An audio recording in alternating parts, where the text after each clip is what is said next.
ఈ కార్తీక మాసములో మనము ఎటువంటి పూజలు చేస్తే, ఏ విధముగా మనము ఏమి చేసుకుంటే మనకు బాగా కలిసి వస్తుంది, ప్రతి వాళ్ళము మనము బాగుండాలి.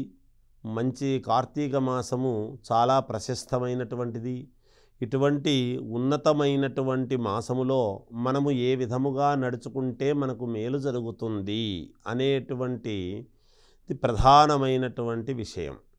కనుక ఈ గురువారము తిథి నక్షత్రము దీని పరముగా మనం ఒక్కసారి చూసుకున్నట్లయితే పార్వతీ పరమేశ్వరుల యొక్క అనుగ్రహము పరిపూర్ణముగా కార్తీక మాసములో ఉంటుంది. కాబట్టి అయితే మన నడవడిక, మనము చేసుకునేటువంటి విధానము, ఈ గురువారము నాడు ప్రాధాన్యత ఏమిటి? ఈరోజు ప్రాధాన్యత అంటే గురువారానికి గురువు అధిపతి. ఆ గురువు అధిపతి అనేటువంటి దాని వలన అందరి జాతకాలలో చిన్నవాళ్ల దగ్గర నుండి పెద్ద పెద్ద వాళ్ళ వరకు ఆ గురువు యొక్క అనుగ్రహము చాలా అవసరం. అయితే ఆ గురువు యొక్క అనుగ్రహము కలగటానికి, ప్రీతి చెందటానికి, తద్వారా మన కోరికలు, మనము అనుకున్నటువంటి పనులు నెరవేరటానికి ఏమిటి గురువు వల్ల వచ్చేటువంటివి? గురువు ఇచ్చేటువంటి యోగాలు ఏమిటి అంటే, ఒక ఉద్యోగము కావాలి అని కోరుకునేటువంటి వాళ్లకు గురుబలం ఉందా లేదా? ఏ కోరికైనా సరే మీ కోరికలు నెరవేరాలి అని అనుకున్నప్పుడు దానికి గురుబలం కలిసి వస్తుందా లేదా అనేటువంటిది చూస్తాం. అటువంటిది ఆ గురుబలం అనేటువంటిది రావాలి అనేటువంటి భావనతో ఉండేటువంటి వాళ్లకు మనకు పుష్పం పత్రం ఫలం తోయం అని చెప్పుకుంటున్నాం. ప్రతి వాళ్ళము ఎక్కువ డబ్బులు పెట్టి పూజలు కార్యక్రమాలు పెద్ద పెద్దవి చేసుకునేటువంటి అవకాశాలు లేకుండా అతి సూక్ష్మముగా, అతి సునాయాసముగా చేసుకోవటానికి ఈ కార్తీక మాసము అనేటువంటి మాసము పరమ పుణ్యప్రదమైనటువంటి మాసము. అందుకని ఈరోజు గనక మీరు చేసుకోవాల్సినటువంటిది ఏమిటి అంటే, గురుబలము బాగా పెరగాలి అంటే ఉద్యోగాలు కావాల్సినటువంటి వాళ్లకు ఉద్యోగాలు రావటము కానీ, లేదా మా పిల్లలకు చదువు, బుద్ధి, ప్రకాశకత్వము, జ్ఞానము పెరగాలి అనేటువంటి దాని వలన కానీ గురుబుద్ధిర్ విశేషితః అన్నాడు. అంటే విశేషమైనటువంటి ఫలితాలు మనకు కలగాలి అని అనుకుంటే ఈరోజు చేసుకోవాల్సినటువంటిది ఏమిటి, ఏ విధముగా ఏమి ఆచరిస్తే మనకు మేలు జరుగుతుంది అని గనక అనుకుంటే, మనకు అవదుంబర వృక్షము అని ఉంటుంది. దాన్ని మేడి చెట్టు అంటారు.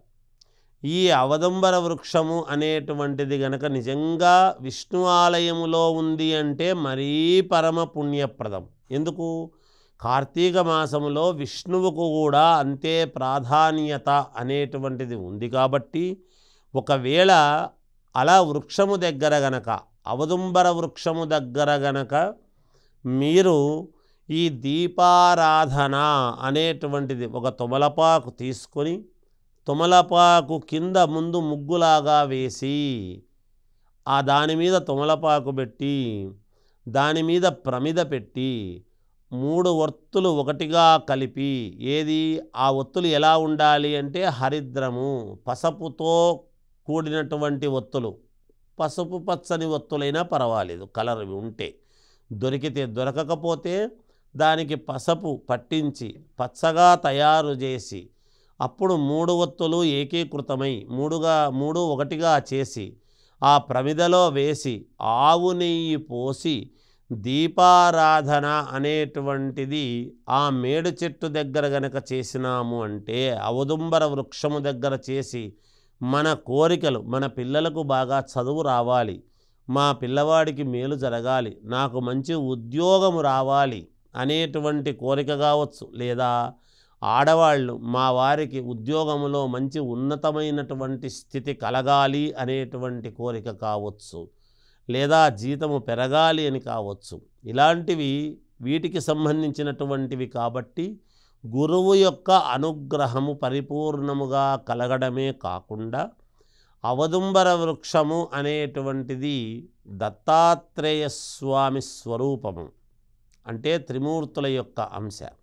ఇంకా ఎవరైనా అనుష్ఠానము చేసుకునేటువంటి వాళ్లకు మననము, మంత్రము అనేటువంటిది మననము చేసుకుంటే దాని యొక్క ఫలితము మూడింతలు మనకు కలగటానికి చాలా వరకు శ్రేయోదాయకముగా ఉంటుంది ఈరోజు. అటువంటి విధానముగా ఎవరైతే శ్రద్ధగా భక్తితో అవదుంబర వృక్షము దగ్గర గనక దీపారాధన అనేటువంటిది చేసుకుంటారో వాళ్లకు తప్పకుండా మీ జీవితాలలో మార్పు, మీ జాతక దోషాలు కొంతవరకు పోయి మేలు జరగడానికి 100% యోగవంతముగా మేలవుతుంది. ఈ కార్తీక మాసములో ఇది చెయ్యండి, తప్పకుండా ఈ విధముగా ఆచరించండి. అవదుంబర వృక్షము లేదు అనుకునేటువంటి వాళ్లకు అవదుంబర వృక్షము యొక్క ఆకులు అనేటువంటివి తెచ్చుకొని కానీ దేవాలయంలో వాటి మీద ఇది చేసిన పుణ్యప్రదమే అవుతుంది. జయోస్తు.